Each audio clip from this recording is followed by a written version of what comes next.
controversial side, right? And this is a conversation that we were having like privately off camera, right? Yes. So a while back, like I don't know, it was like a video. A while back, there was a video that was circulating on the internet where I think like a teacher was transgender, and I think the parent took the student out of the teacher's class. And the teacher felt the way and basically saying like, you know, just because I am this way. No, it was actually deeper than that. It was like the teacher was kind of like telling the students on the first day of class, like, all right, this is what I am. This is my pronouns, blah, blah. And the parent saw it, took the kid out the class. The teacher felt the way and was like, just because I'm like this doesn't mean that, you know. And I reposted it. I don't remember every detail, but I basically reposted it. And my opinion, complete opinion. Why you look scared? Like I'm about to say something. Why y'all all look scared? When people say my opinion, like, to be the devil's advocate or just something like that, that's like saying no shade. Classes. Yeah. That's like saying no shade. It's like it's probably a whole lot of shade coming. But yeah, in my opinion, right? Sometimes, and I'm a part of the LGBTQ community, but sometimes I feel like there's some things that are being like forced onto young kids. In my opinion, I feel like there's been a wave of like you could be watching Disney Channel and it's just like there's gay characters. I didn't see that growing up. I'm watching Spider-Man. Spider-Man has a LGBTQ flag in the middle of it, right? Great. And great. No, I mean that's a direct response to oppression, right? That's the same way white folks thought about Black folks getting freedoms. That's what happens when it responds to oppression. When folks are systemically restricted from access to media, to investments, that all of a sudden you look around and you're like, where did all these people come from? Where have they been? Oppressed. Right? Like, so that's why you see it now. That's why you didn't see it before, right? But I guess my counter argument to it, and this was my point. I'm not saying it's a problem. I don't think it's a problem, y'all. I'm keeping it about. I don't think it's a problem. I don't care. I don't think it's a problem. You should care. Okay. All right, not that I don't care, but I'm saying I don't care that like it doesn't bother you. Yeah, that is happening, right? I'm not like walking down the block and being like, why are you doing? Like I'm gay, like I do my own thing. You know what I'm saying? So like, right? But what I'm trying to say is that I feel like the government and just like people in power in general in America specifically, they don't do anything, in my opinion, again, at the benefit of the people. I always feel like there's some type of hidden agenda that they have to, and they use like their laws, they use whether they're funding, they're using programs to make those agendas happen. So that's why I feel like sometimes some things are agendas to make our, for example, young Black men not show up a certain way, or you know what I'm saying? That's just how I feel sometimes. Like I feel like it's an agenda sometimes. That's just how I feel. Now I'm not saying it's right, I'm not saying it's wrong. But I posted that, and when I tell y'all, the whole LGBT community fought me that day. I had to turn my phone off. And I guess like I just feel like it's just a conversation to be had. I'm not trying to hurt nobody's feelings or anything. Again, like I am gay. It's been times when people drove past me and said, "What are you doing, faggot?" Like it's been times when that happened. But I'm just saying, like I don't know. I just feel like they don't do things for free. Like it comes at a cost. I think it's important to situate this conversation with like the lack of freedoms that LGBTQ folks have. Like I think it's important to like name that, because that statement offers that like LGBTQ folks are existing in a world that honors their fullness, and they're just not. Right? Like we know that, and particularly you brought up trans folks. Trans folks are, you know, their life expectancy rate is about 35. Really? Yes. I didn't know that. Yeah. So when you think about like visibility, right? Like folks deserve access to that. And so that's when I say like you should care. It's because folks are dying. Yeah. Right? Rapidly. I agree with that, yes. You know what I mean? Because they just want to show up the way that they want to show up. And that shouldn't be a radical ask for folks to be able to show up in a way that honors their fullness. I think it's important for us to condemn folks who speak down on transgender folks and around their visibility, if for no other reason their life expectancy is 35, right? Because if that teacher is showing up trans, they deserve to. Yes. right? Like, I think it's just a full stop there. I don't think it's anything for us to discuss. I think any agenda that exists is a heterosexual agenda. That is one that indoctrinates folks to believe that heterosexual is the normal orientation. What do I mean by that? We have folks giving their children bibs at 2 that say future ladies man. We have folks asking their daughters, do you have a boyfriend? Before they even understand the concept of sexuality. You watch fairy tales that romanticize the idea of finding a prince before you even understand what it means to be in a romantic relationship. And no one condemns those things.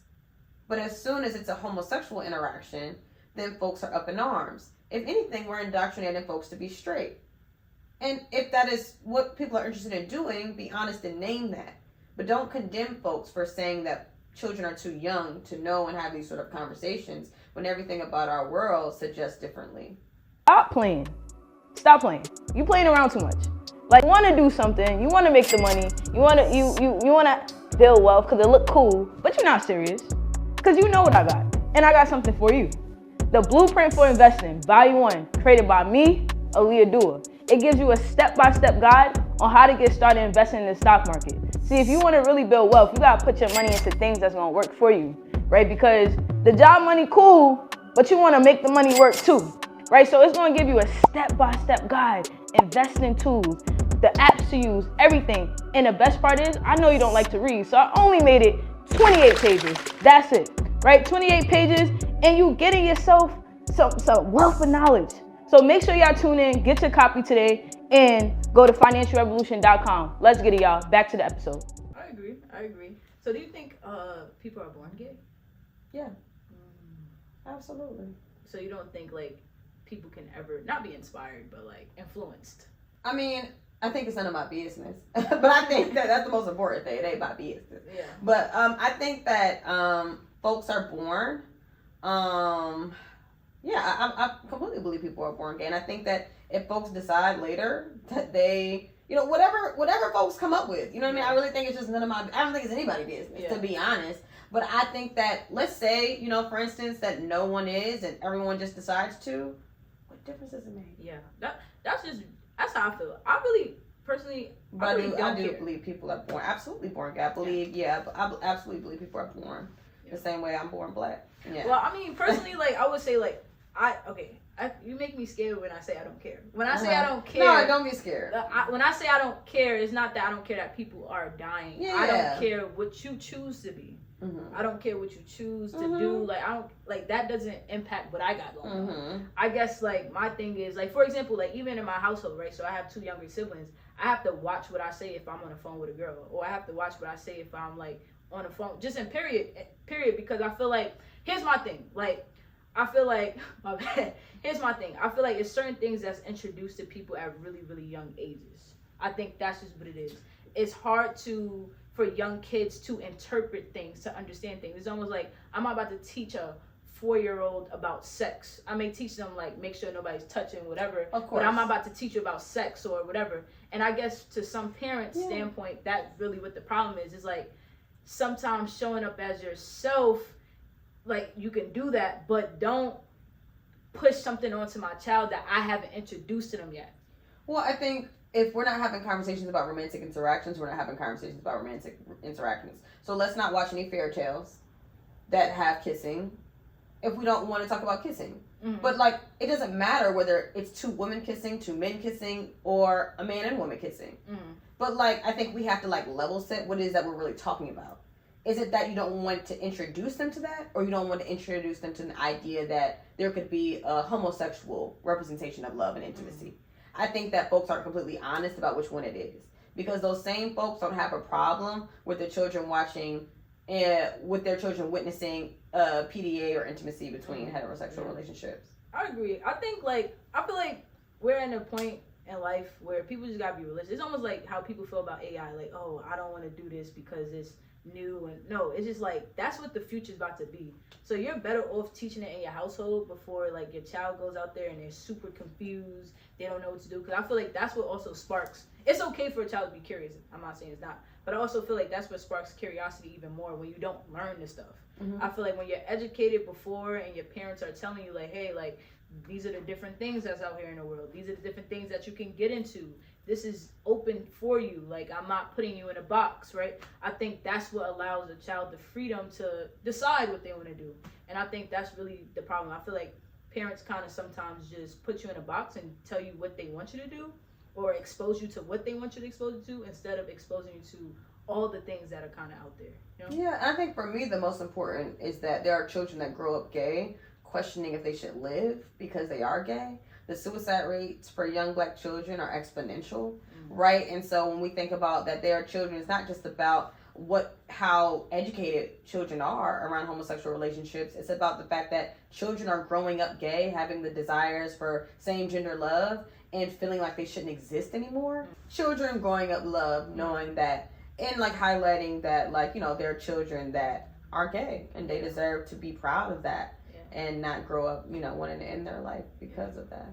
And my last point to that, I would say, just to be a little vulnerable with y'all, like, when I was younger, like, when I first, like, started, like, I used to play sports, so it was a little easier for me to, like, be myself, because, like, I would just wear sweats. But when I really, really wanted to start being myself, like, getting haircuts and stuff like that, like, I used to not be confident. Like, I used to be confident behind closed doors with my haircut, but I used to not be confident having to shape up around, like, older people, because now it's like, I'm openly, like, you know what I'm saying? It's like, all right, she has a lineup. Like, something's going on over there.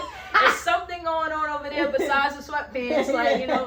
So it was just like, I had to develop that confidence and that assurance of me being who I am. You know see? And so I understand. That's what I'm saying. Like, it's not on some, like, I hate you or I'm not understanding what you go through. I understand completely what it means to not feel comfortable being who you are. Right. Like, I completely get that. Yeah. But I also feel like, too, at that same point, just because I want to shape up doesn't mean I got to go tell my friend, yo, you got to get a shape up. Like, you know what I'm saying? So it's just... Yeah, and I don't think you have to do that. And I also don't think I have to give a dissertation on your shape up to my child. It's just tolerance. Yeah. It's just love. Yeah. And if my child sees it and says, well, I want that. Okay, I'm gonna explore that later, but I don't think it has to be a big thing. Yeah, I agree, but I don't think people want to feel like this has to be a major thing. Yeah. You know what I mean? But it starts in the household though, because like, for example, my grandmother, till this day, my grandmother, it's like, I'm as gay can be. Like, my grandmother, till this day, will be like, why do you have to cut your hair? Why do you have to get a shape up? Why couldn't you just, you know, keep it by yourself? Like, you know what I'm saying? And it's just like, I developed the confidence now to like, I don't care what she says. But at a point, it's just like, if I was younger or if I was like scared about, more susceptible to, that would bother me. You know what I'm saying? So I think like, we just gotta be mindful. We gotta be mindful. We have to. We have to be mindful. We have